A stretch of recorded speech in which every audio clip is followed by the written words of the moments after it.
I was looking forward to 2023, but before when the year came, it turns out that I wasn't really prepared. I told myself I was gonna achieve a lot, but in the end, it's just calendar difference, right? Every day is a new day. Every day of your life is a given opportunity. You still have, as far as there's life in you, there's another 365 days where you can make difference, and it does not have to be 365.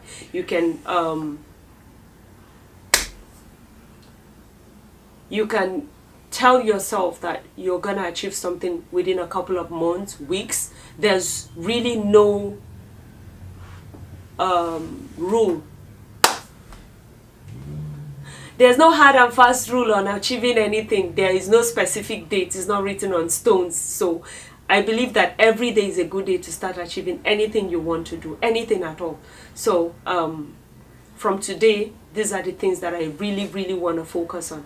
I want to be able to post content, not just for the sake of trying to increase the numbers and algorithms, but mainly to improve myself. I want to be able to look back at my journey and see how different I would be in the next maybe 2 to 3 months.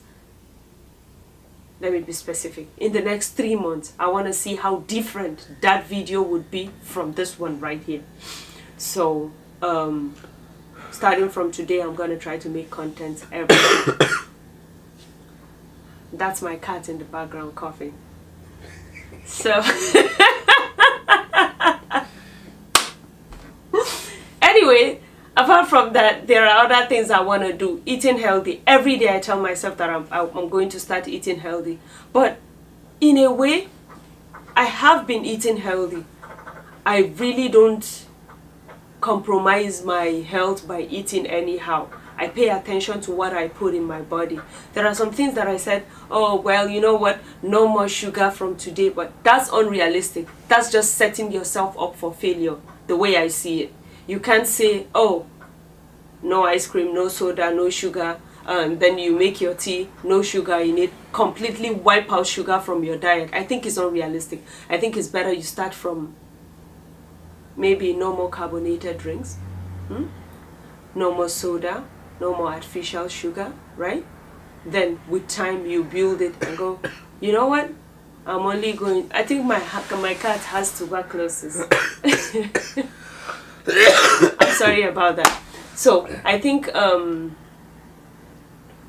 after you've maybe dropped carbonated drinks or sugar or direct sugar, there are other things you can drop. You can say, okay, now I'm not going to eat starchy foods that are processed. That means no more pasta, no more mac and cheese processed in any other form. Anything that has already been pre-processed.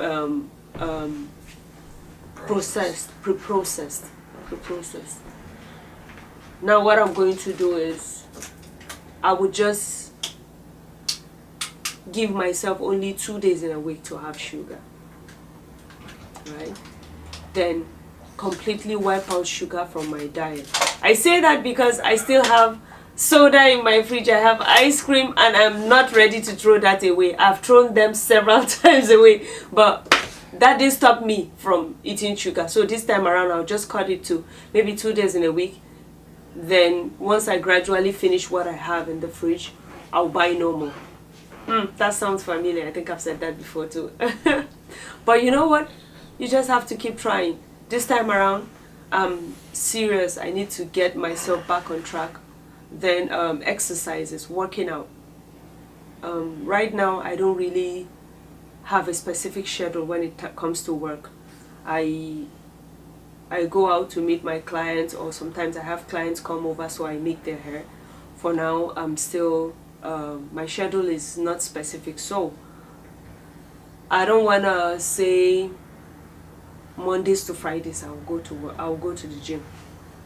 I just want to put it like 5 days, at least 5 days in a week. I want to go to the gym. When I was doing my night shift, then I would go to work. Then after work, I work out. So 5 days a week, or sometimes 6 days a week, I go to work, which means the following morning I go to the gym. That was very consistent as at then, the first few weeks that I started it, but not anymore. There are going to be some changes. However, I would ensure that I go to the gym at least 5 days a week. That's one. I have been reading books. I've been successful with that. It's not something that just comes naturally. It's deliberate. It's conscious effort. I've read several books. Right now, I'm reading this one that says "Why We Sleep" by Matthew Walker. The book is a very good book. I think it's concentrated with a lot of information. So I wouldn't advise anyone to just go rush this book. If I'm reading like fiction or story books or things like that, I don't mind rushing through them because I want to know what happens. But for this, I would suggest, if you can, maybe read one chapter, then go back to your regular books that you read. Because that's what I do nowadays. I don't just read one book at a time. I start reading different books.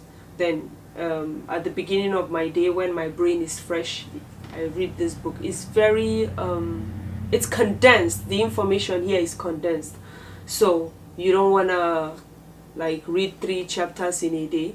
However, when I read this, then I put it aside and pick another book.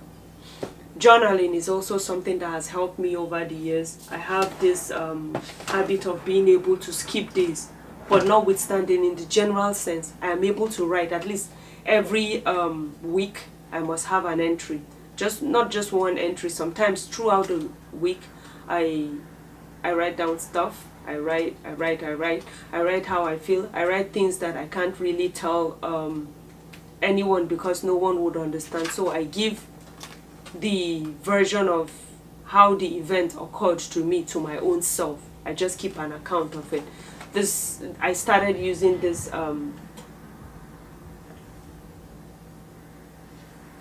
I could just check. I don't know why I'm thinking. The first day I made an entry in this journal, right? It's in August 2022. So, but look how far I've gone. I'm almost done with the book. It's nothing fancy. It's just one of these $8 or $6 journals from Walmart. It's by Walmart brand, but it appears to be very special to me. I've tried to look for the same thing everywhere, even Walmart, but they don't have it in stock anymore. It just says "You Grow Girl." It's not the writing that is my concern. It's the size. I love the size. It can fit into any of the bags that I pick and go about my day with. And apart from that, even if you put it in a bag, because I have this habit of putting a lot of stuff in my backpack or in my handbag, no matter how many things you put in this, nothing will squeeze this because it is laminated, right? See, it bounces back. It doesn't just, nothing happens to it. Even if you're writing and then you spill coffee or something, it barely affects the food. It does not affect the book. The book is pretty, should I say, resilient is for human beings. But then one of the qualities is that the paper inside is colored. That means that any pen you're writing with looks good on it. Even if the pen bleeds a bit, it's still gonna look nice. It's like a greenish blue color inside. I don't know, I think I'm just too attached to it. I've bought several fancy diaries or journals to write in, but this is my best so far, and it's just $8. And when I got it, I didn't have the intention of writing my journals in them because I already had a journal then, but I just wanted to start writing like to-do list or daily whatever logs on it. And then it appears that I love writing in it, so I moved it to my everyday journal. Love it. So journaling, I'd like to start journaling daily, even if nothing interesting happens on that day or I'm not able to write it.